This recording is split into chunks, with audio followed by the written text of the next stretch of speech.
Good evening, everybody. Welcome to another live episode of The Breakdown. It is December the 7th. I'm your host, Nate Pike. We have a bit of a special show planned for you folks tonight. It's going to be, we're going to have a little bit of fun. We're going to have some serious conversation, but we're going to have a little fun. We worked on a project this afternoon just for you. So we're gonna present that in just a little bit. But before we do, it's been a whole 3 days since our last show, and here we are having to do another bit of a roundup, another little bit of the story so far. And there's been yet again a lot that has gone on.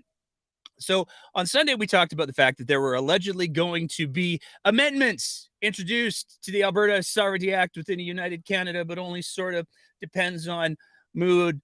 And also we might interpret some rules or something. Act. I feel like I'm getting closer to getting the title right.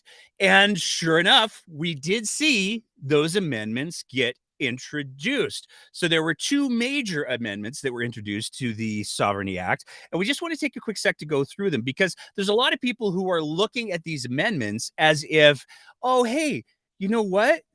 They made some mistakes. Everybody does. We're all fallible. It's not like they had an army of lawyers or the very same people who are they're going to be relying on to determine whether or not something's legal and constitutional, writing the legislation. It's not like that at all. No. No, they made mistakes. They happened. And you know what? They listened. They fixed it. Everything's better now. But the problem is not really everything is better. In fact, by many measurements, everything is still a raging dumpster fire. So let's go through those amendments that they put on. So one of the first things that they did is they clarified the language in section 4. Section 4 was the section that defined all of the powers. So once there is a debate in the legislature, section 4 said, and here's what you can do with the mandate that you get from the legislature. And they changed the terminology a little bit in section 4 because, as we talked about on our last episode, enactment is an incredibly broad term. It literally means anything that an elected body with any kind of power does. Well, they changed that term, and now they've changed the reference to enactment to regulation, which is important because regulation is a power that already exists for ministers and for cabinet. So they gave themselves a power that they already have. So that's cool, I guess. One of the other things that they did was they defined the regulation terminology quite clearly. And this duplicates the definition of the regulation found in the Interpret Act and does not include an act of the Legislative Assembly. This is also really, really important because, again, it clarifies that despite the claims of Danielle Smith, despite the claims of Tyler Shandro, and really everybody who's spoken about the act so far, despite all of those claims that they were supposed to be able to change legislation, this amendment says, no, we didn't mean legislation. That was just words. Don't get hung up on that. The other amendment that they made had to do with defining harm. So defining harm, and this is another important piece because one of the triggers was, if they breach the Constitution to the judgment of the absolutely not qualified to make that determination MLAs, if they breach that or if they cause Alberta harm. So what they've changed it to is a resolution under the bill would still include an opinion that a federal initiative is either unconstitutional or is anticipated to cause harm to Albertans. We're going to look deep into our crystal balls in the legislature, folks. So specifically, a harm will be limited to either an effect on or interference with an area of provincial legislative jurisdiction, which is already the law, and an interference with the Charter of Rights of Albertans, which is already a law. So the two amendments basically take two of the most controversial components of the Sovereignty Act, and they say, hey, you know what? We're just going to keep doing things the way that we've been doing them because that's better. Now, like I said, there's a lot of people who took a look at that and said, hey, you know what? They listened. They recognize that they had some problems. They're human, they make mistakes. They listen. Danielle Smith's a big listener, changes her perspective on things easily, doesn't stick to hard positions.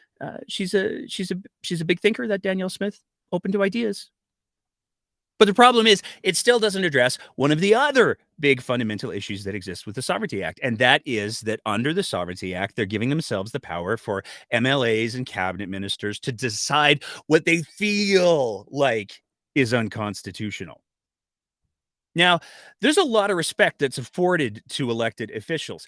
And I'll be the first to say, I think in many circumstances, that respect is not only well deserved, but it's needed. But one of the things that's important for elected officials to do is to know what they're good at and what they're not. And when we're talking about people who are elected to the legislature that have no legal experience whatsoever and perhaps maybe a failed radio hosting career, those people are not qualified to determine whether or not something that they don't like is constitutional. Now, we're going to hammer that point home in just a little bit as well. But the reality is those interpretations are not only left for people with legal experience, but in Canada, the determination as to whether or not something is constitutional is supposed to be left to the courts. And it's supposed to be left to the courts because that's where judges and legal experts make that determination based on dispassionate arguments, not just, but that's what I really want. And unfortunately, one of the things that we've seen from this government over and over again is that they will err on the side of, but that's what I really want, and not what the actual law is, not what the actual Constitution says. One need look no further than the way that they continually misrepresent equalization payments. Now, again, I'm just going to keep saying this because there's still people who are saying the wrong thing. Equalization payments are not things provinces make. They're things that provinces receive that are given to them by the federal government with money that comes out of general revenue. That general revenue is fed by income taxes that are paid at the same rate across the across the country of Canada. Wow, I almost fell into Daniel Smith's little trap there. That was deeply alarming. But everybody across Canada pays the same income tax rate. All of that money goes towards general funding. The federal government gets to decide how they spend that general funding. Part of the ways that they spend it is by giving money to less fortunate, less economically successful provinces to try to lift them up a little bit. Nothing wrong with that. But the fact that we have politicians who continue to misrepresent how that very basic concept works really speaks quite, I think, effectively to how well they're able to interpret the constitutionality of things. But as always, of course, there's a little bit more, because one of the fun things is, you may remember on the last show, we talked about this graphic here that clearly shows the process that was supposed to happen under the Alberta Sovereignty Act. And as much as Danielle Smith and Team UCP are trying desperately to try to say, oh, no, we never meant for it to be legislation, the sixth slide of that has always very clearly said cabinet working with the relevant minister can amend any enactments, including legislation, orders, or regulations. But this is where it gets fun. And if you go to our Twitter, you'll see that we've played around with this a little bit, because the UCP has unintentionally given Albertans the best meme material that we've seen in a long time. Because on the government website, they updated it. Stage 4 still reads the same. Cabinet decides the next steps. Stage 5 still reads the same. Cabinet may instruct provincial entities to take steps in a response to the recommendations of the resolution. Entities might include provincial agencies. Stage 6 is still up as something that you can scroll to, but it's blank. They deleted the content, but they didn't delete the slide, because of course that's exactly what they did. Yet again, we see another flawed execution from the UCP, where they're trying to, it looks like, kind of sort of erase their history, kind of sort of erase the facts, but they leave great big giant footprints in the snow with neon lights around them and a big arrow. But there's some other things that happened in the last couple of days that are worth talking about, particularly on Monday. Monday was a day of great gifts in regards to Danielle Smith demonstrating just how effectively on the fly she can interpret whether or not something is, what's the word I'm looking for? I think it might be relevant. Question is for the Premier, Janet French from CBC. During your leadership campaign, you often spoke about the importance of prevention in healthcare. What steps are you taking to try and prevent children from contracting preventable diseases right now? Is this on topic, Becca? Yeah. I hope that the first questions will be on topic. I'm happy to answer other questions at the end. At a press conference discussing pediatric healthcare, discussing the pediatric healthcare crisis that's going on in Alberta, where she was talking about how her government has decided to buy some drugs. We're going to get into that in just a little bit. Somebody asked a question about the prevention of the same illnesses that are driving the necessity for the Alberta government to buy 5 million bottles of ibuprofen and Tylenol for children through, let's go with unconventional sources for the time being. And Danielle Smith didn't know whether or not that question was relevant. This is the same Premier of Alberta who wants to try to make complex and detailed interpretations and decisions as to whether or not federal laws are constitutional.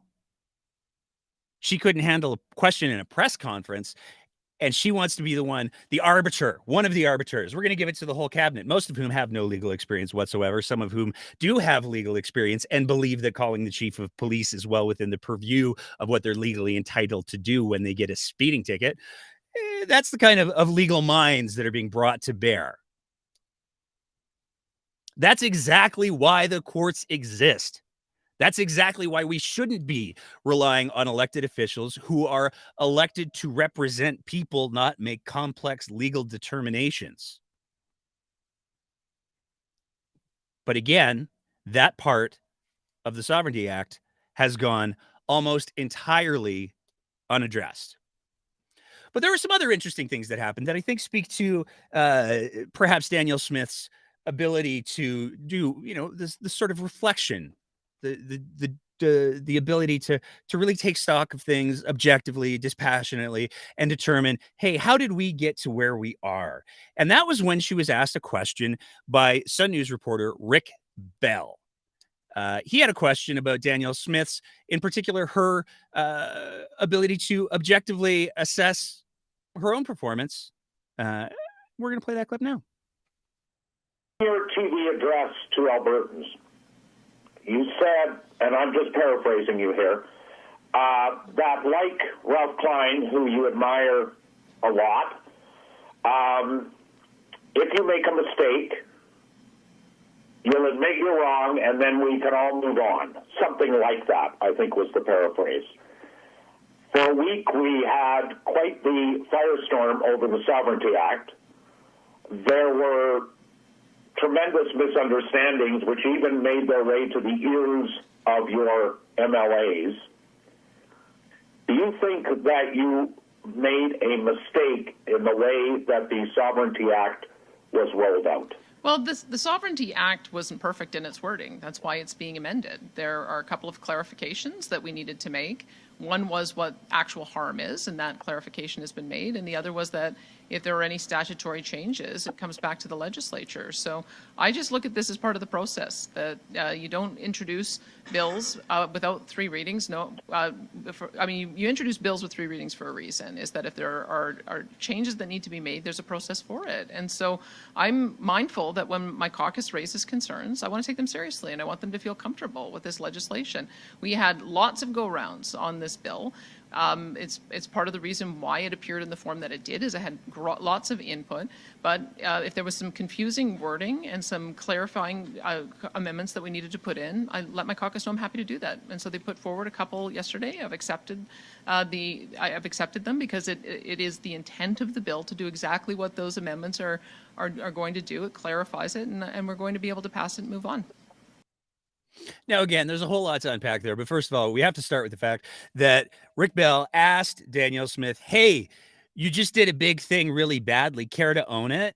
Care to acknowledge that the rollout of the Sovereignty Act wasn't as smooth as you would have liked it to be, and perhaps you made some mistakes? And Danielle Smith said, well, let me clarify the clarifications of the clarificationing, because I want to clarify the things. And then served up this healthy dollop of word salad, for lack of a better term, that didn't actually answer Rick Bell's question, but more to the point, tried to say, no, we always intended for it to not include legislation. That was always our intent. Also, we always intended to have a clear definition of harm. We always intended that. That was our intention. Here's the problem with that. If I'm driving down the road and I rear end someone, presumably it was my intention not to rear end them. And yet I did. To say it wasn't my intention to rear end you does not change the fact that a car accident occurred. It doesn't absolve me of the responsibility that I have for contributing to that car accident happening. So as much as Danielle Smith wants to try to engage in some sort of George Lucas level retconning where she's saying, no, it was always our intent to do these things, just because we used literally the exact words contrary to me saying that it was my intent, just because that's there, that doesn't mean that it wasn't my intent. You can't read my mind. But ultimately, the intent doesn't matter because you still did the thing. You still drove into the back of somebody's car, and that's not okay. You take responsibility. You go about your day. Danielle Smith doesn't even appear to be capable of doing that. And yet again, for the cheap seats, this is the woman who wants to be making complex constitutional decisions that are going to throw not only the people of Alberta, but the economy of Alberta, the healthcare system of Alberta, into real jeopardy. And let's talk about why that press conference was a thing for a sec, because there's some pieces that get to be really, really important really, really quickly. One of those pieces has to be the fact that Danielle Smith decided, and we don't know very much about how. We're going to bring Sarah Biggs into the room in a little bit here to hopefully help us make sense of some of this. But one of the things that Danielle Smith did is she decided that she was going to procure for Albertans a boatload of medication. So anybody who has any kids knows that right now, child ibuprofen, child Tylenol is really hard to come by. There's a lot of different reasons for that. One of the biggest reasons probably is there's a whole lot of sick kids out there right now, but there's also some significant supply chain issues. Now, Danielle Smith, the great loophole finder, has decided that the way that she's going to get around that is she's going to contract a company that has historically made the precursor ingredients. So it's kind of like going to a website that sells car parts. Now, they probably sell enough parts that you could put a whole car together out of them, but that's not what their primary business in Canada is. Their primary business in Canada is selling the chemicals that people put together to make the pills, to make the medicines. Because Tylenol, a Tylenol pill, acetaminophen, or sorry, we're getting it from Turkey, so I should be saying paracetamol. A Tylenol pill is a pill that isn't just that medication. It's got a lot of other stuff in it to make it pill size and work properly. There's buffer agents, all that kind of thing. There's probably pharmacists that could explain things far better than I'm stumbling my way through doing it. But it's not just that. It's not just Tylenol in a pill. There's other stuff in there. And so this company makes the precursor ingredients. And Danielle Smith said, hey, if we can't get the medications, then maybe what we should do is maybe we should we should get the company that makes the precursor stuff to start making the pills. That could work, right? Let's order 5 million bottles of this medication from this company that doesn't currently have approval to sell these drugs in Canada. Let's order 5 million bottles from them to address the shortage of Tylenol and the shortage of acetaminophen. Let's see how that goes. Well, she had her press conference. She said, you know what, Alberta, help is on the way. Awkward capitalization of the sign aside. Although we're told it's technically right. There was a technical writer who weighed in on one of our threads, and they were like, yeah, it looks ugly as all hell, but technically it's right. We're ordering these meds. Help's on the way. Going to be coming soon. Health Canada, though, said different. So what Health Canada said was, yes, we understand that they want to get this company to make these pills, but that company doesn't have the current authority to make those pills in Canada, sell those pills in Canada. We have a process to go through because we don't want bad medications or substandard medications, which is not to say that the end product that this company is going to make is going to be that, but there's a process to make sure that the medication that goes particularly to children is of sufficient and safe quantity, that there's quality control. This is critically important. Well, Canada has said, you know what, they haven't actually done any of those things yet. So sounds like a great idea. We're on board if they can make it happen, but there is a safety process that has to be followed because you're thinking about giving these medications to sick kids. There's been a lot of speculation and estimations for how long that process is going to take place. Some people are saying it's going to be upwards of the spring before this company can get the approvals that it needs to sell this medication in Alberta and Canada, which puts us at the very least on the tail end of the respiratory infection season. But the other piece of it is that's critical to realize is by many reports, the supply chain issues that are seeing the traditional brands that we're used to seeing in Alberta of Tylenol and ibuprofen for kids, those supply chain issues are resolving. So in effect, it appears that the provincial government has said to a company that doesn't actually make these medications in the way that they need to be made in order to be sold and used in Canada, hey, we'd like to give you enough money to buy 5 million bottles of this stuff. Let's hope for approval. And in the meantime, we have government staffers who are tweeting out, one of Smith's right-hand people is saying, we're flying 10 plane loads right away. Well, they can't even make the stuff yet, and they don't have the approvals. Now, one of the more cynical interpretations of this whole situation is that this is actually a very deliberate and very political trap that's being set for the federal government. Danielle Smith gets up, knocks over a podium, maybe can't decide what questions are relevant or not, and says, you know what, though, we're going to take care of Albertans. We're ordering these drugs. We're going to get it expedited, coming soon to a pharmacy near you. And then the federal government has to be the grown-up in the room and say, hey, if you're going to give these drugs to kids, we have processes that we like to follow to make sure that you don't, kill them and stuff. People are really worried that Danielle Smith is going to turn around and say, see, the feds, they don't care. They don't care about your kids. This is why we need the Sovereignty Act, so we can fight back against the evil empire that wants to make sure kids don't get subpar medicine. They want to make sure those preventative steps are in place. Heaven forbid. Now, we're going to get into this a lot more in about three and a half minutes because we've got Sarah Biggs waiting in the wings, and then we're going to open it up to our Twitter room. I haven't seen any messages so far saying we couldn't hear the videos. I'm feeling optimistic tonight. I think we've solved all the problems. Shout out to our Patreon sponsors. But in the meantime, you know what? We heard a couple people say, hey, things have been really serious lately.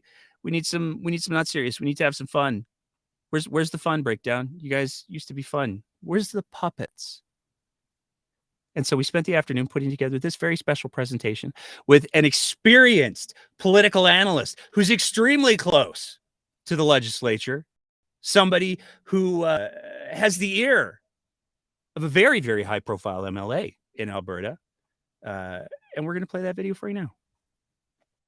One of the problems that a lot of people have complained about in regards to assessing the Sovereignty Act is a question of objectivity. So we decided to go with a conversation with a political expert who is largely unbiased when it comes to these things. So we're pleased to welcome senior political expert to the show, Oregano. Oregano, thank you so much for joining us today.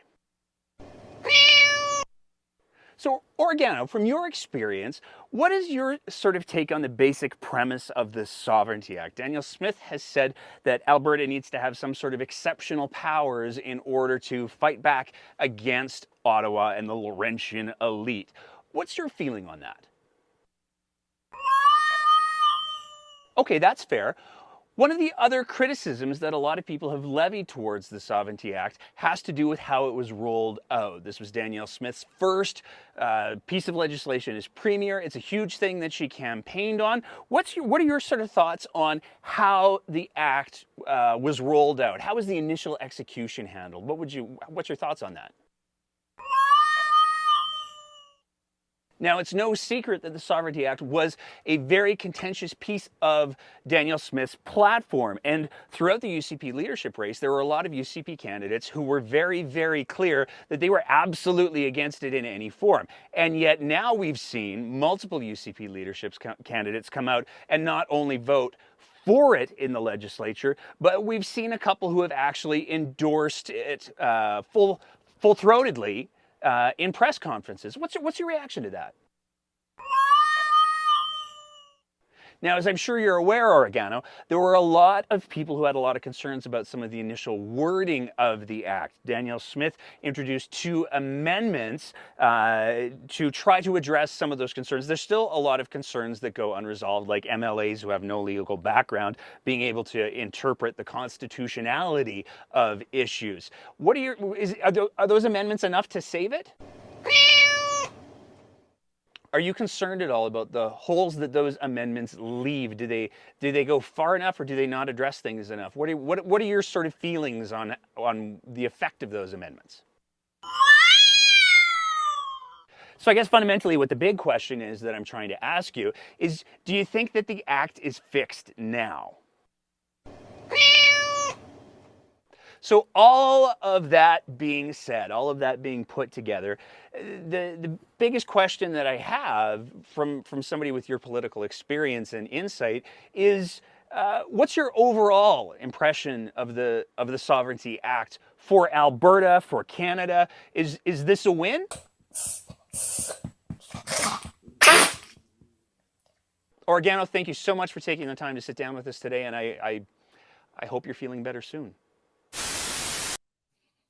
So for those of you that are on the Twitter Spaces and didn't get to enjoy the visuals that we had there were some good ones. I can see Sarah Biggs in the green room right now, and she's giggling perhaps a little bit. We're going to bring her in just a sec.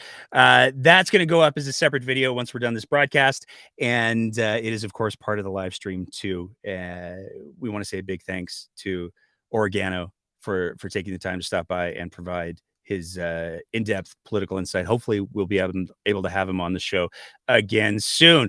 But in the meantime and in between time, let's bring in Sarah Biggs. Sarah, how are you doing tonight? You're going with the no comment on the Oregano sketch? I'm going with the no comment. It's been a no comment kind of week, thanks to Madam Premier today that took me out with a new mug and the newsletter. Did you get a discount for saying that on the show? I'm just curious. No. Okay, because I was going to say if I you always do, stop by for a chat.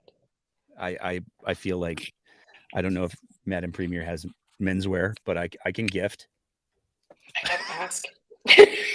There we go. I always, I'm a regular customer.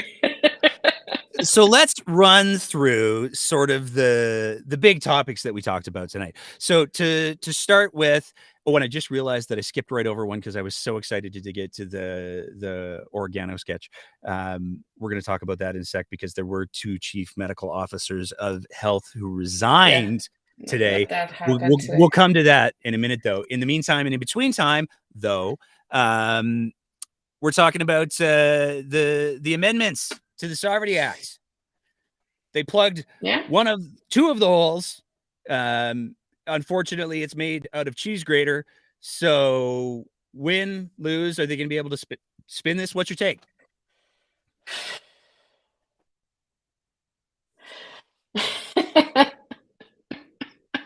You can't just hold up the sweater that says no comment all night, for the record. That's not a valid. The Twitter Spaces people are going to be like, Nate broke the tech again.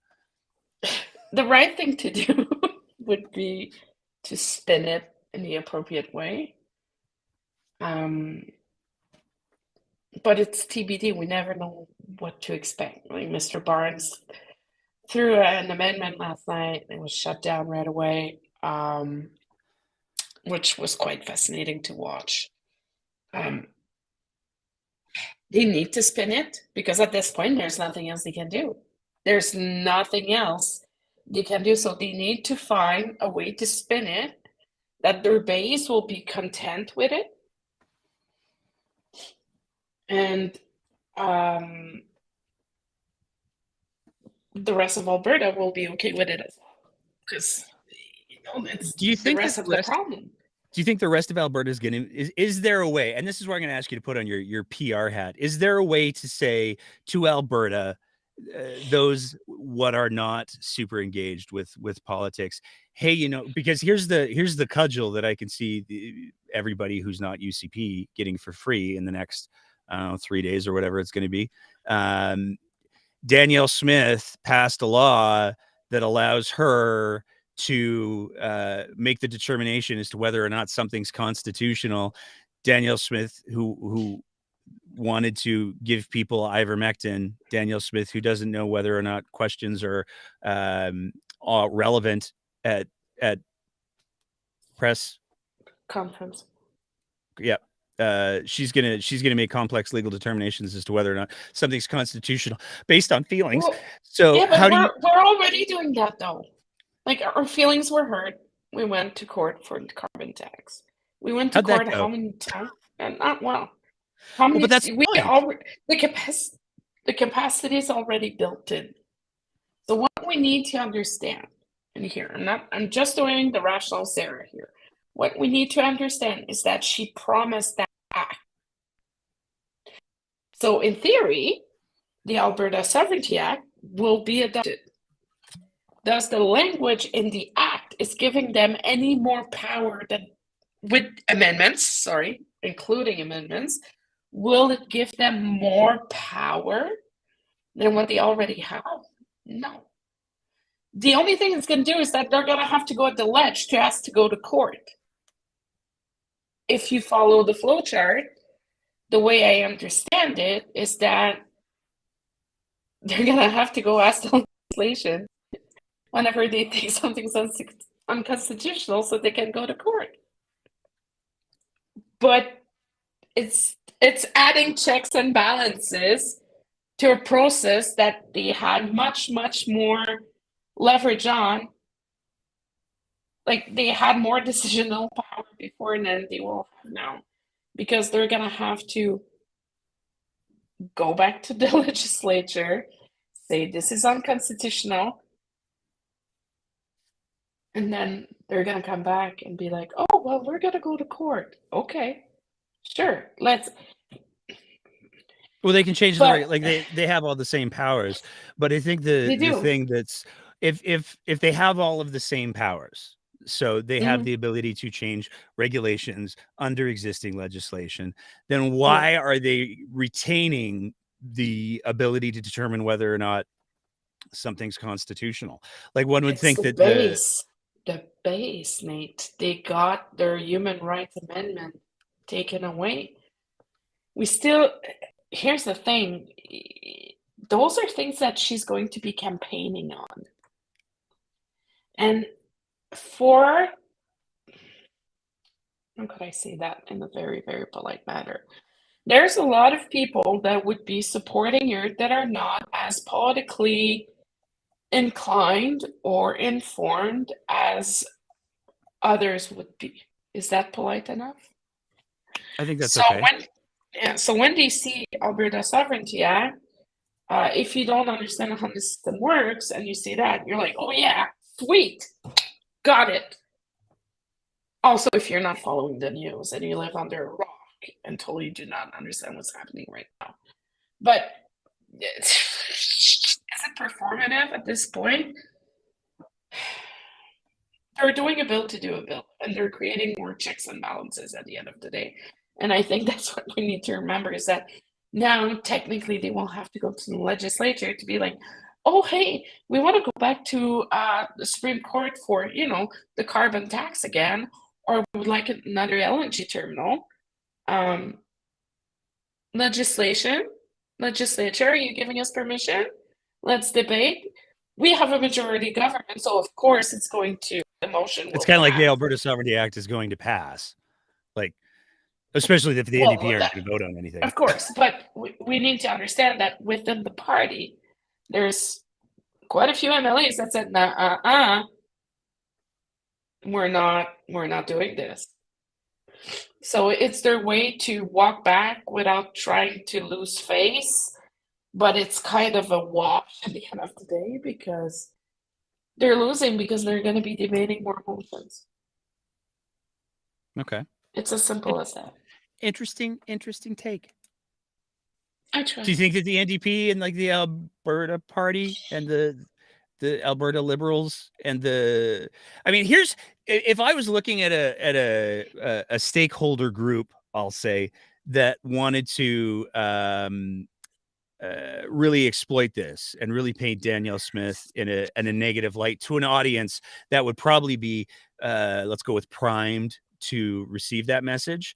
If I was the Wexit folks right now, I would be saying Danielle Smith just gave herself the ability to determine what's constitutional, and she doesn't know what questions are relevant to press conferences. And I think that the base of that party would probably be, a dictator, let's go park trucks somewhere. I don't think they're going to be happy with it. Well, that bunch, because they're extremely politically inclined. A lot of them want to politicize. Like, they understand how the system works, right? So it's going to be interesting to see how the base will react to it, especially that base, the Take Back Alberta bunch. The rest of the CP, it's going to be like, well, okay, well, nothing changes really. Our life is just a legislation that she really wanted to put in. The processes worked because it was debated. Caucus amended it. Sorry, I'm having troubles with my earphones today. Caucus made amendments, brought up amendments, negotiated amendments, brought it back, and it watered down to, well, we're at the same point where we were on October 5th before the leadership election. So it's going to be interesting to see how I'm going to be spinning it with that base, because they're a good chunk of the party, and we can't be forgetting that they're 41% of the party, at least. So it's going to be interesting to see. But with that version being projected, nothing changes for us, Nate. Like, nothing. Well, they don't have any new powers for sure. No, when we were talking last week, we were talking like the legislation and all that, and I was like, you know what? At the end of the day, I don't think I'm that worried about what's going to happen, because I knew that there would be a lot of pushback, because all the moderates are pushing back, of course, because it doesn't make any sense. It's, I really wish it would have, the opposition message would have came out with something more mature than they wrote it with crayons. That's the kind of joke we can do on the show, but when you're in the position, I would try to have a little bit we just more. did 5 minutes with a sock puppet, so I feel like crayon jokes are kind of in our poor oregano and its hairball. I really oregano on my drink. Oregano. We're not making any claims to anything else. It's oregano. No, I love oregano. I'm knitting him a scarf right now. So at the end of the day, we're just gonna have to make our own opinion. What's gonna happen? It's a wait and see situation. There's no losers. Well, we're a little bit winning because of the amendments that will be put on, and We might not be losing face as much as what we thought we would. But at the end of the day, it's for the people who are watching politics, they're like, yeah, sovereignty. We have a lot of those in Quebec. Cool. So They're happy. They have it on paper. Here's my big question then. If there's obviously some legal problems with the act, and I'm sure there's no shortage of constitutional scholars and lawyers who are lining up to wait for this thing to pass to say, you don't have the bet, or you don't have the ability to determine whether or not something's constitutional. So we're going to take you to court, and then that will be a whole thing. But if what you're saying is the Sovereignty Act no longer has any new powers, it doesn't have to your reading. That's the way I see it. I'm leading up to a question here. Is it the ferocious I'm not a beast? lawyer. Is it the ferocious beast that Danielle Smith promised, or is it more of a paper tiger? Hold on. Here. It's a kitten. Okay, well, we got paper tigers, we got kittens. It's a paper tiger. We got a whole theme going on tonight. That's Lord Fluffington. He's my cat. We call him Fluff. We had this commissioned and made up specially. You can even see it says ASA on it. We had that made up like 2 weeks ago because we were like, it's a paper tiger, it's got no strength. And then they came out with the ON legislation, and we were like, oh, we can't paper tiger that. But now we can bring ASA out again. Because we were talking, and I was like, it's probably gonna end up being a paper tiger. And it's like, I would say that's the equivalent when Quebec is making a motion and passing a motion, the National Assembly being like, nope, Ottawa, we're not participating. We're taking our ball, we're going home. That's going to have just about the same effect. Okay. Well, that's good. Let's move on, because the next thing that I want to talk about from there is, it's going to be interesting to see what the amendments come. But the next thing that I want to talk about from there is, because I missed it, we saw today the two deputy chief medical officers of health for the province of Alberta said, so long, thanks for all the fish, see ya. What do you make of that, Sarah?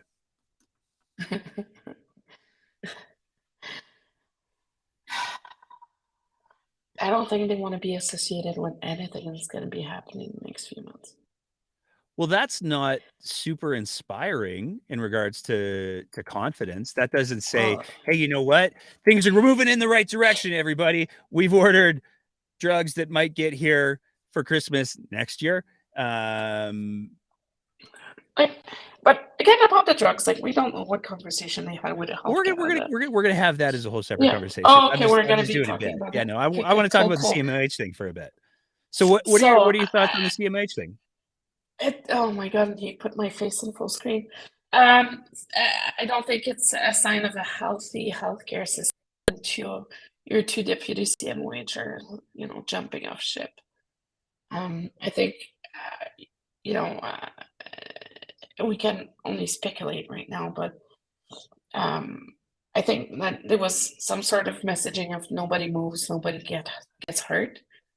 And, it's status quo within the healthcare system, because, COVID's going to go away with Tylenol and ibuprofen, because that seems to be like the reason. It's fascinating because the Tylenol and ibuprofen piece, to me, it's fascinating because it's kind of like saying, hey, there's this person, they got their arm chopped off, they're bleeding all over the floor, quick, get a bucket, because you're not dealing with the underlying problem. And we've talked about that before, right? In the healthcare system and the way it is right now, with immunity that is, we've been masked, we were masked for 2 years. Kids didn't get, colds or RSV or, their immune response.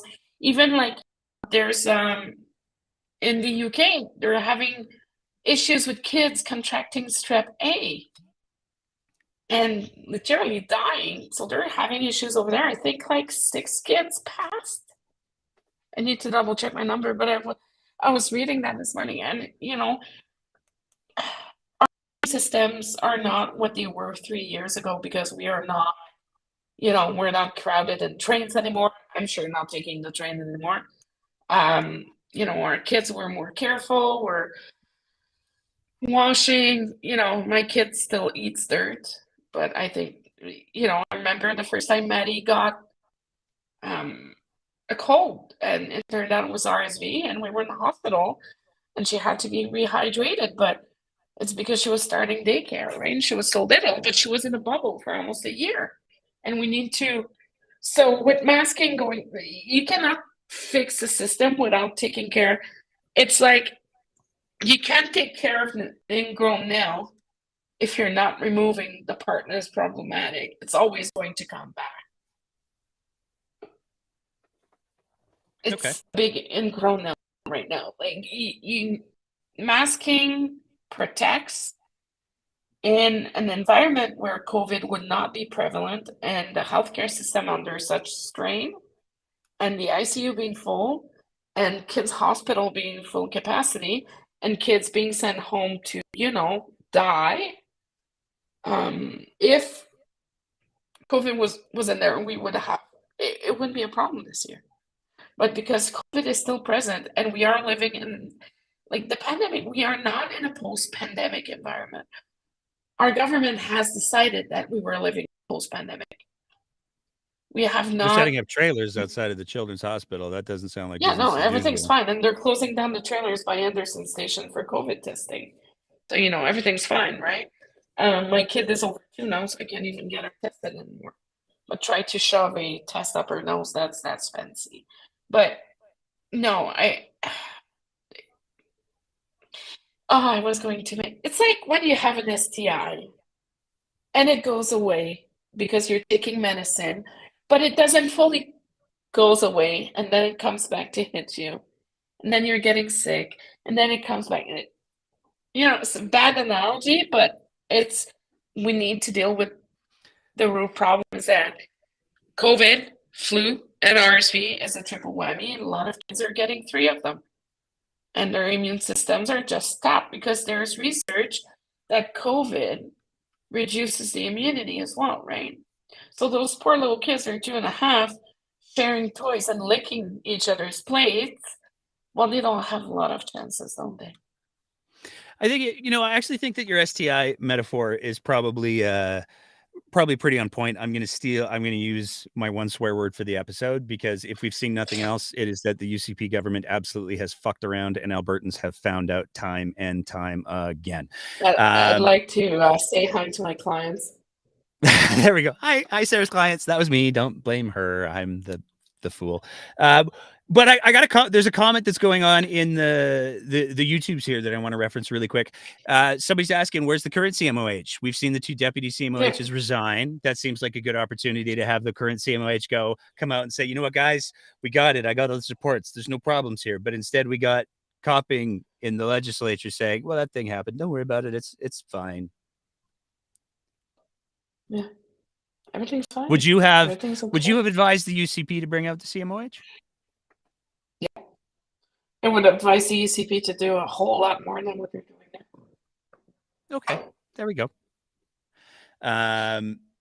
Moving on from there, and I got to give the listeners and the viewers a little bit of background, because you and I have been going back and forth on this all day. There's been a lot of conversations about our next topic here. It's a spicy little meatball. I know Sarah's just dreading getting into it, but we're going there. Let's talk about Danielle Smith's drugs. Let's go a step farther. Okay, hey, let's do a branding exercises before we get into this. Can we say that Danielle Smith has a drug problem? No. Because she's not getting the drugs when she wanted to. So, I'm gonna do a quick summary. Correct me if I'm wrong. Danielle Smith announced on Monday, after assaulting a podium and not knowing how to answer questions to journalists, that she had ordered 5 million bottles of pharmaceuticals, Tylenol, ibuprofen, from a drug company in Turkey that doesn't actually make those products for Canada yet. But it's okay. We've expedited it. And then Health Canada said, there's a process, you guys. Slow your roll. PR win? No. So I'm a lobbyist, and you and I went back and forth on that today. It was quite spicy. It was good. Yeah, we have good conversation. But see, I'm a lobbyist, right? I was in situations where I was able to find product because of my connections and my knowledge that the Wait, I just want to government clarify needed. before you go any further. You were No, able to no, find, it's all legal. yeah, you found product that existed. Yes, that existed. Okay, continue. And I was also a registered lobbyist. Like, you can look me in the lobbyist registry. I'm there. Well, we've never kept it as like a secret that Sarah has a day job that pays bills much better than I actually work. Supreme fuel is expensive, and take care. But so there are in very, very, very. So let's say if the product was approved, and let's say, it's all big. So I'm going to tell you my situation. So Okay, go we ahead. found a product that was approved by Health Canada, but the product was sitting in Germany. So what we did is that we brought it in. There was also some product that was in the United States. You're able to bring it in as well because it is approved by Health Canada. If there's a labeling problem, it's not a problem because we can print supplementals in French to give it when you give the product away. But when a product is not accepted or is in the process for approval or is not approved by the FDA, it usually takes a little bit longer. There are COVID tests, just to give you an idea, guys. There are some COVID tests that took at least 8 months to get approved. And that is under an emergency order. There's actually, when you are importing COVID-19 test, you have what's called a C4. And it's a form from Health Canada that is approving that very specific product with that very specific DIN, with that very specific lot number to be imported. What we are dealing with today is not this. I'm hearing it could even be like raw materials, Nate. Am I wrong? Yeah. So what has been announced is that the company that produces the stuffs, it produces the precursors. Historically, they do have some products that are in pill form. They're not by any accounts what the province of Alberta has decided to buy. So it's all just like, hey, get your Tylenol powder and your ibuprofen powder from these folks. Then you can compound it with the pharmacies. Yeah. Then you can. There's a lot of questions. Sorry, I was just going to say, yeah, what okay. Smith has said is that this is a brand new product line, if you will, for this company that they're going to be producing specifically for Alberta. That's one of the reasons why the delays are what the delays are. And that certainly aligns with the Health Canada standard. It's not on the website yet because I was going through the website today because, I wouldn't be doing my job. They do have some ibuprofen products. They do have some paracetamol. Sorry, it's easier to say paracetamol than acetaminophen in English. So they have the product. They are selling to some countries, but it's very, very difficult. The standards, guys, are not the same everywhere. And that we need to be very, very mindful. Some medicine handling processes in Canada can be very different than manufactured in Turkey. And some companies do not sell in certain countries for certain reasons. So we do not know. And here's what I'm going to say to, kind of help Daddy out a little bit. We do not know what the conversation with Health Canada was. We don't know. We have no idea. We do not know what happened at the discussion table. and we do not know what the real timelines are. So until we know what Health Canada is saying, until we know more about how it happened, because there is no lobbyist registry yet, or if they did their own research, well, good for them. And what was the third one? Stupid COVID brain. That's cool. I'll jump in with my question because I do have a core question that I wanted to bug you about. Given what you just said, so we don't know what the process was that led to AHS, because it's apparently been procured through AHS. We don't know what the procurement decisions were that led to AHS to say we're going to spend an unknown amount of money on 5 million bottles of this stuff. We don't know the timeline. It appears that the version of the Health Canada approval process that Smith provided at her very bad press conference was the most optimistic version possible. PR success or not, given that she set the bar at the best possible opportunity. And it appears, based on that Health Canada statement that was released, that is, let's go with ambitious. Is she setting herself up for failure? Or, and here's the pivot I promised you, is she setting herself up for something else?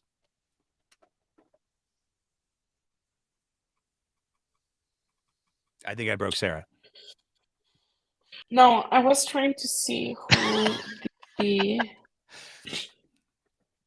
No, because I was trying to figure out who was the head purchaser at AHS, and it is the same guy. And okay, sorry. I don't go down any rabbit holes on the live show, Sarah. But legitimately, is this a PR win for her, or, as we discussed earlier, is this her setting herself up for a much bigger and, I would argue, much more cynical fight? If I was the Premier's communication advisor or principal secretary, I would have recommended her to, we can say that, hey, you know what, guys, we might have found a company that can produce what we need, because we need to remember something. If Feds only managed to put their hands on 2 million doses, there's a reason for that. If so what I would personally recommended is that, hey, we are looking at options. We are working with Health Canada. We might have found a solution for the shortage in the country. We might have. You let them know that you are working on it. You do not forget Albertans. That is important. Where it is extremely dangerous is when you are starting to play with federal jurisdictions and approval processes. And it is extremely, extremely, extremely complicated to get through. There's I was talking to someone I work with on some files, and, they're one of the big medical suppliers in the country. And it was like, if Health Canada speeds up the process for, that product, there's going to be a lot of issues with other companies. They're like, well, I've been waiting for 18 months to get my approval. Why is that one getting approved first? He was trying to vitamins and melatonin from Health Canada. It's a really good, it's been approved by the European medical whatever, but it has not been approved. It does not meet Health Canada standards. So, I would have spun it very, very differently than saying, like, help is on the way.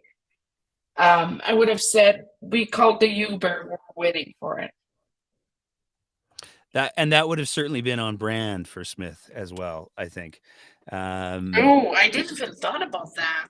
Yeah, she could have played the Uber card. We're crowdsourcing Tylenol and ibuprofen. It'll be great, guys. God damn it. Because I did sourcing before for the government, and sometimes the needs are dire, and I did it before. But there's some, you gotta make sure you got the right certificate to import the product, because you're gonna have, just to give you guys an idea, during the height of COVID, Remember when the United States was like, no, no, we're not doing any more N95s up north. So every single time now, last time I heard, every single time a company was importing N95s from 3M, every single mask had a serial number, and CBSA was going through the whole list. So you could have a full container withheld for weeks. Same thing with COVID tests. Because there were a lot of dishonest actors. I'm not saying this is the case here, but the prudence by health is reasonable, because we have seen this happen before. We have seen issues, but and I had deals falling through too. I was told that the product was ready to go, never showed up. What do you do? You know, so it's going to be, I experience both. So we're going to see. It's a wait and see situation right now. But would I have done what they have done this week? Absolutely not. I think it's more damaging than anything else. Sorry. I'm going to ask you to switch your hat from your PR hat to your strategy hat, because one of the items of speculation, we've certainly seen a lot of politicos float this idea. We saw NNDP MLA Rocky Pacioli throw this idea up where, you know what, it's possible that the Team Smith and the UCP are trying to set a trap for the feds, where they can say, hey, we've got all the stuff, it's ready to go, but the only thing that's holding things up is the federal, those darn Justin Trudeau hates kids. This is why we need the Sovereignty Act, because health is in the purview of the province, and this is a health thing. So we're going to invoke the Sovereignty Act, and we're going to make plane loads full of bottles of diplomats. And that's how we're going to get the drugs into Alberta to save, I don't know what. Is that a possibility? Is that a strategy that you can see? That's I would have done it if I was in that chair and I was that desperate to, get the medicine in. Yeah, why not? Well, because at the end of the day, kids as political pawns. And I would not do. Oh my God! Okay, I need to clarify. Yes, it could be a possibility. Now you're making me look. I have two kids, and my husband's watching. So no. So yes, it is in the realm of possibilities, and yes, it would be something that would maybe be in my back pocket if I was dealing with something like this. But again, we don't know what this. If Health Canada is making it more and more difficult than what it should be, absolutely call for it. Call for it. If it's a pissing match, call it. If a federal organization is being overly difficult on purpose, and you have strong argument to prove your point, why not? But at the end of the day, where's the line on reasonability? Okay. That's what the question is, right? Okay. And I just lost 100 followers. I just want to clarify that what we were talking about was, is it a viable strategy? Is it something that a political operative who is fighting for their survival, cough Daniel Smith cough, would consider using in the same sense of, could I go to a convenience store with a gun and walk out with $150? Oh yeah, it's possible. I'm not going to do that. I wouldn't recommend it. I think it's kind of a douchey thing to do. But yes, it's possible. Yeah. We've seen it before. When we've seen it with Quebec. Quebec has done the same thing. The turnout legislation, we've seen it before. Okay. It's just a different flavor. 100%. When they are really, really, really, really that worried. Like the supply, the FDA, the Health Canada approved supply from the feds is starting to trickle in. Just imagine how it would go. Not that well. Okay. So it seems like it's a bit of a gamble for Smith, regardless. Is it? Do you think it's going to pay off for her? Think it's going to work? Who knows? At this point, I'm just hoping for the best for the kids and for the parents. I know how to compound my own, if I'm really stuck, I have the knowledge of how to compound it. You have the knowledge on how to compound it, because we know, how to do the math. But at the end of the day, it's our kids. And I'm really hoping that her bet is going to work. You're hoping that Health Canada or the federal government doesn't. I'm hoping that the feds will be collaborating, or they will be giving, if it's not a good product or not what we need or doesn't meet standards, I really, because don't forget, 85 to 90% of the problem is miscommunication. So I really hope that if they deem the product to be inappropriate for Canadian market, Health Canada will be explaining why. Okay. That's what we need to do. Am I hoping that, we're going to be able to get that medication ASAP? Yes, 100%. I don't want to have to go to Montana and buy more. So here's the next place that I want to take this, because I think that there's at least the potential, and I want to know how wrong I am. We saw Jason Kenney early on in his tenure say, you know what? You got to gamble big to win big, folks. We're gonna build a pipeline. So is it within the realm of possibility that Danielle Smith has, I don't know, put a deposit or whatever, given them, emptied out whatever was left in her lawsuit GoFundMe to send to Turkey? No, they probably give them a PO. So you don't think there's any money that's changed hands? Because the concern that I would have is that the federal government is able to provide the Tylenol, provide the children's ibuprofen that's needed. The supply chain opens up, and in 4 months or whenever this stuff gets approved, so Danielle Smith is left holding. Yeah, well, the way procurement works in those situations, that AHS will be issuing a PO. It's going to be signed by everybody and their cousin. Sometimes it takes like 6 signatures on it, depending on the amount of dollars they're. Of course. Sorry, I'm looking at the comments. So the comments. Never read the comments. I learned that a long time ago. Thanks, Theo. But no, so the way it works usually, it's delivery of the goods. Or when they take possession, when the plane is taking off, then there is a wire transfer. But usually, if the company already has the raw materials or have the supply, it will be check on delivery, cash on delivery, COD, what we called, or a CIF, which is when it takes off. So it's going to be very, very, very interesting to see how that PO played out. Because I had to write a purchase order for that amount of money. So if it was done competently, then one can optimistically hope that Albertans won't be left holding the bag for 5 million bottles of medication. Yeah. That was inspiring. I feel so much better. Speaking of things that went profoundly competently, Monday's press conference, what did you make of it? I just wanted to give a hug to Becca.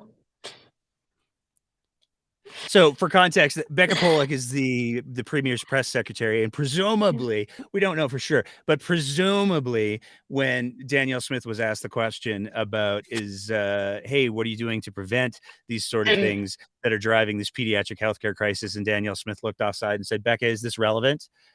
Because she wasn't able to herself. That's apparently referring to Danielle Smith's press secretary, Becca Pollock, who got some eyes after that one. Becca's fantastic. She's a really, really, she was Rebecca Schultz's campaign manager. I get to know her throughout the. I had some thoughts for Becca during the press conference. The press conference was fine. I'll give it a 5 out of 10. Really? Okay, for That train spelling. wreck? I mean, the spelling. No. It looks bad, but it's technically correct from a. I'm not as much talking as, about question period here. I'm not talking about the okay. cues. So just the I'm talking delivery about of the. the delivery of the press conference. It's fine. Danielle said looked upset. Her language or body language was hands in pockets, turning the pages, and let's go through this. Either determined or upset. I'm not sure how to read it. I didn't get but the determined out of questions. that. When I mean, it's. But after that, the journalists just. We gotta give it to journalists. yes. Free So press is important, yo. It's absolutely. Why do you think? So this is an AHS initiative. It's an AHS procurement. We're not going to have anybody from AHS at the press conference, though. What's up with that? But remember, I don't know. Remember when Jason was at the warehouse at AHS with Jitendra Prasad, the head purchaser, and he had a press conference and he was like, JP, I want to thank you for your work because you worked so hard to find all of this PP for us. That's JP. JP's a wonderful. He's great. He's so nice. Dealt with it a few times. Great guy. That was, a feel good press conference, right? Hey guys, we finally have the PPE that we needed for the kids, for schools, for the hospitals. We have gowns, we have masks, we have gloves. Heck, I remember when, a box of gloves could go up to $35 US a box. It was a very, very hot commodity. Like back in the day, if you think about it, like a year ago, a COVID test was being sold between $9 and $10 a test. Now, if you do bids at the federal level, it's around $250. Like the value, because the product is not in high demand. So I think that they did not invite AHS on purpose. It feels like if they're trying to keep AHS out of the spotlight and get the minister to really go and take the questions. Okay. On topic. But they had the pharmacist there who said some fascinating things. Like I was quite surprised when she, they were talking about how are you going to manage the supply? How are you going to make sure nobody does hoarding? And her response was, pharmacists do detailed assessments of patients before they buy medications. And I was like, well, it's over the counter though. And also, if I want to have a bottle of Tylenol at home for my kid, if they get sick because maybe their school is on outbreak or something, you're telling me that I have to bring my sick kid to the pharmacy so the pharmacist can assess them? Like it was very. The other day I broke a tooth. I went to the pharmacist. I was like, my tooth hurt. Do you have anything? I was like, here's a bottle of T1s. He didn't take my information. He went at the back, grabbed me a bottle of 50 T1s, and was like, here, knock yourself out. Feel better. Until I was going to the doctor the dentist next day, because it was like a Friday night. That was so convenient. But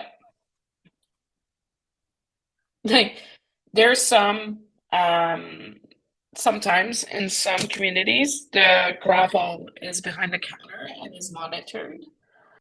But we can't stop policing and stop policing how many.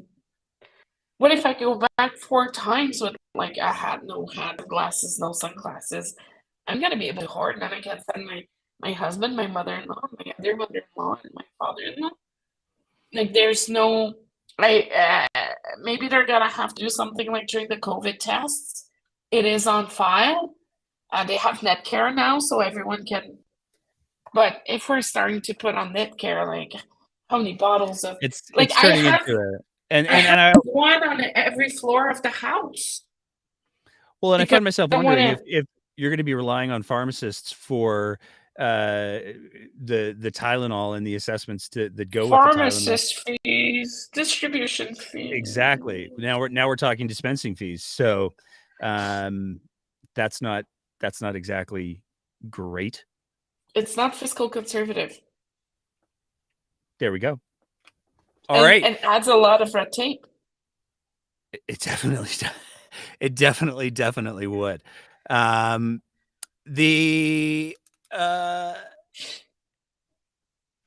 just want to take a second because I've gotten a few tweets already. Earlier in the show, I said that Danielle Smith assaulted a podium. It was not a podium. It was a lectern. I have been corrected on that. And it's just vernacular. I take full ownership. I apologize. It was not a podium Danielle Smith assaulted. It was a lectern. She beat up a lectern. Let's be clear.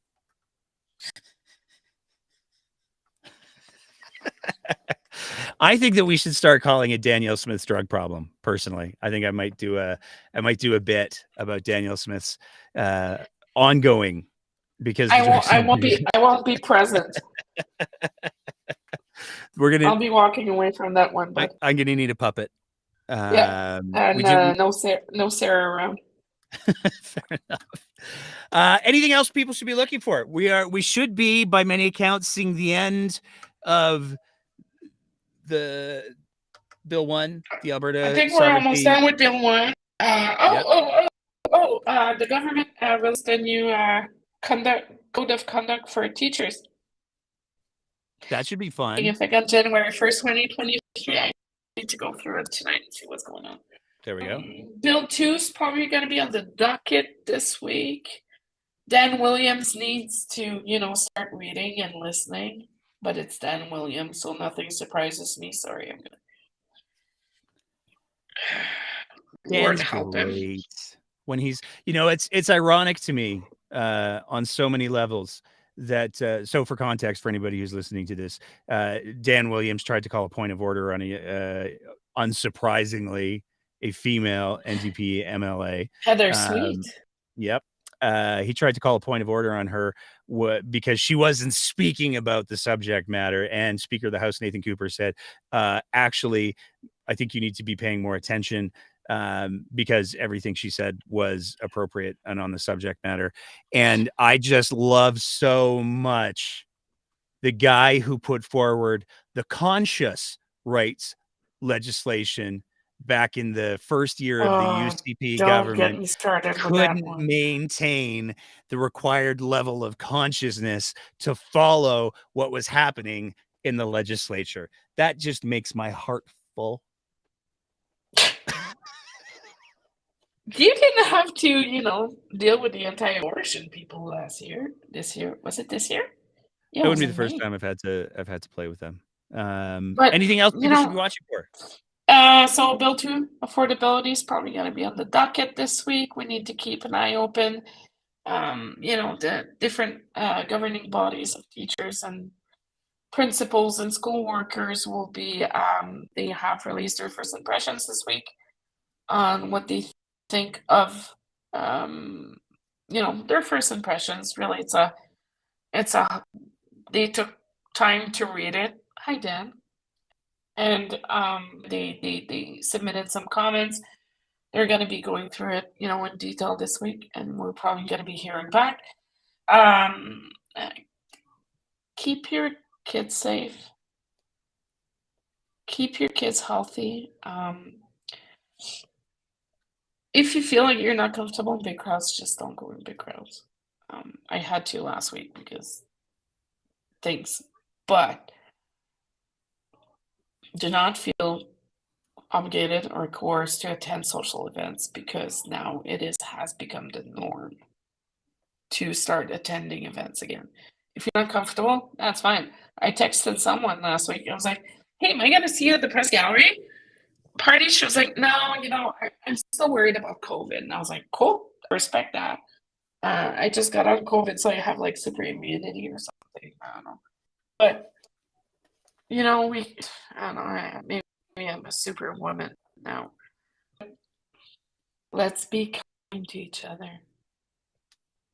Let's be kind, because Jesus Christ, if we're going in a crowded place, and God forbid, my 2 years old has just as much gusto as I do, and is just as determined as I do. And I tried to get her to try a mask on, and it's a shit show. So we need to be kind to each other, because seriously, I'm going to lose it. She's like, no, no, no, no, no, no, no, no, no. So it's like, okay, that's fine. I'm not going to force her, but I'm going to be a little bit more careful in my outings next few weeks. Then we're going to be ramming a few bills. The legislature is over on the 22nd. And then we're going to, so technically the first draft of the budget is going to be completed soon. And we're going to be entering budget season, which is also coincidental with election season. It's going to be ramping So, up. Bank of Canada, so just one last note to political parties out there that are sending fundraising emails. If you think that it's okay that the very same day you're sending a fundraising email asking for $400 right off the bat, when Bank of Canada just raised the base points by 0.5%, when a lot of people impacting, they're already struggling with the cost of living being high. Please go check your privilege. I don't know why they're not asking people for like door knocking and stuff, but what do I know? I'm just a hack. We don't know anything. Yeah. I'm hoping we got some stories that we're going to be working on coming down the pipes fairly quickly here. I'm hoping to get our piece on a certain charitable media organization, let's say, wink wink nudge nudge. My friends. You did not have to deal with that all summer. I had some fun with them, but we're gonna be the backstory on True North is, oh boy, oh so spicy. So we're gonna be visiting their corporate headquarters in the next little bit here to True North. Oh, we're gonna be to Andrew Lawton for me. I don't know if we'll be able to say hi to anybody at their corporate headquarters, but that's a joke that'll get funnier when we do the episode. The other piece that we're going to be taking a look at, we're hoping to have some conversations about substitute teachers in the next little while, because unfortunately, one of the things that's been happening is substitute teachers have been getting absolutely slammed because everybody's sick. And it puts substitute teachers in a really difficult position because they have to decide whether or not they're going to sign up for extra shifts, whether or not they're going to carry a failing system, which only allows the system to fail farther. So we're going to be hopefully having some conversations about that in the... Oh, can I plug something? Sorry. That's okay. Jump right in. It's no big I'm deal. going to plug something we're going to have. It's about substitute teachers. It's very relevant. So someone that I know will be releasing in the next few weeks an op-ed that she has wrote about the treatment of substitute teachers in the system. Keep your I'm not going to tell you who it is, but it's good. I know. But yeah, we're going to be talking about that. And there's a couple of other things that we're hoping to be able to spend a little bit more time on. As always, we will be here every Wednesday, every Sunday. I think, are you okay with doing the 7 o'clocks? Because I like it ending not at almost 10 o'clock at night. Does that work for you? Let me ask my husband. Okay. We'll let you know what Sunday's going to be in advance of Sunday. Because usually my toddler kind of, it's around bedtime. Okay. Well, I can always vamp for a little bit longer. I do love a good rant. In the meantime and in between time, this is where we're going to say a big thank you to everybody who is in the Twitter Spaces tonight. Big thank you to everybody who's listening to the live stream. Thank you to everybody who's throwing comments up. We get to see them all, and it's always interesting and entertaining. So I want to say thank you to everybody who's engaging like that. Absolutely fantastic. I want to say big thank you to Not a Podium, because they've been all over. They're from Arkansas, Virginia. Like I want to say they're from Virginia, Arlington, Virginia, and they have been disproportionately involved in Alberta politics this week. because of a very specific instance that happened. I'm going to play that for you just on the way out. Also want to say a big thank you to our Patreon sponsors. As always, it is because of the amazing support that we get from our Patreon sponsors that we're able to buy the toys that have allowed us to go from one camera in a field to live streaming twice a week with constantly improving quality, I would like to say and think. And if you want to help us continue to grow, you can do that by signing up to be a Patreon sponsor at www.patreon.com/thebreakdownab. We've got some perks in there right now. We've got a little bonus thing going on for our wonderful Patreon sponsors. What So do if you you're a have? Patreon- Because I already have the mug. Oh, it's better. There's better stuff. You have to be. It's God behind damn it. the Patreon. I'm not saying, just saying. You always think. But if you have the means and the ability to support us through there, we would love nothing more than to get your support. And if you don't, the retweets and the likes, those are big helps too. So thank you everybody who has been helping us get our particular brand of silly. We're going to be putting up the Oregano political analysis special as soon as the show ends. So if you got any giggles out of that, like and share. We're on the YouTubes, and I have one of my kids who's listening just in the background. So I'm going to say, smash that subscribe button because it's going to make him crazy that I'm using his lingo. Smash that subscribe button. And I think that's pretty much it. So I'm going to say, again, big thank you to everybody. Sarah's right. Be kind. Take care of yourselves. I'm going to let... Sarah just loves her new sweater so much. Oh, I got a mug too. It's really soft. Well, there you go. Solid mugs are nice. I'm a fan of the coffee. I want to say again, like Sarah said, be kind, take care of yourselves, keep the conversation going, and we're going to end it on your moment of Danny.